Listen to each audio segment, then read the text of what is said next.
In this video, I'm gonna bring you guys way back.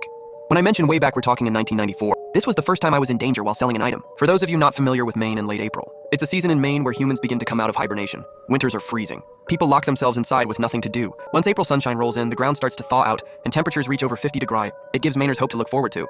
We rode mopeds because it was the only thing we could ride under the age of 15, wouldn't get us in a significant amount of trouble. The two of us would sit on the seat while one person drove. The person on the back usually looks out for the police. We grew up on the railroad tracks, every trail behind the pond near Amato's and the mechanic shop we built. Not with our hands, just by stomping through and riding, pounding the grass. It kept us out of trouble, gave us a hobby. Shame on the police for always trying to arrest us. David Dyro lived in the brown house on the corner of Elm Street. He was our mechanic. His dad worked on Mustangs, so David had access to any tool he desired. David was working on the moped for about 3 weeks. Every time we called him, he said it was almost done. The way Uncle Henry's Guide worked was you were allowed to write an article up to 50 words. The Uncle Henry's Guide was a free magazine you could pick up at any convenience store or grocery store, and the whole community used it. This was before the internet, when we used devices called telephones. Me and Robbie put the moped for sale in the Uncle Henry's Guide for $250. The guy from Lisbon Falls. He says he's on his way.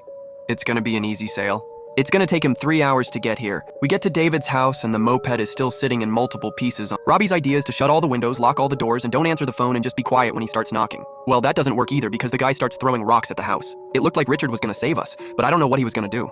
Maybe squirt him to death. All Richard's got is a super soaker. Richard was like 15 years old, borderline schizophrenic, solid dude. The guy's buying the moped is like 50 years old. Long hair, mullet style, looks like a biker. He's got his old lady with him and they're yelling, saying we just drove all the way from Lisbon Falls. Where is the damn moped? Robbie is yelling, saying, it's at the mechanics, it's gonna be done soon.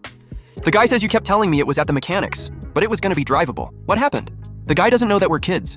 All we can do is hear his voice. So the guy starts using his shoulder to ram the door. Robbie's got a big house, so we decided to barricade ourselves in his room with mattresses and furniture. The guy breaks the door down me, and Robbie and Richard are barricaded in the room, and Robbie is swearing at them. I'm trying to open up the window, trying to sneak out, but I can't figure out how to unlatch it, and the guy's threatening us, and he's not happy. He wants to hurt us, and he's trying to get through the barricade. I am so scared. My heart is racing 100 miles an hour. All I wanted to do was call my mom. Boom, boom. It's getting louder.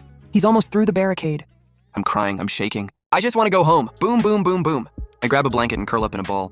I'm yelling, please don't hurt me, please don't hurt me, boom, boom, boom. The guy gets through the barricade, comes in the room with a crowbar and a big piece of metal. It was a big piece of metal.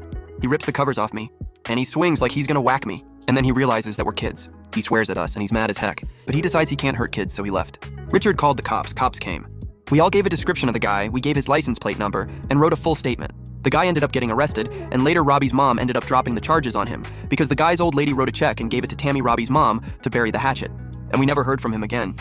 That's one of the first stories of reselling stories. Subscribe to Reselling Mopeds, reselling Robbie. Moped stories, haha, you know what I'm saying.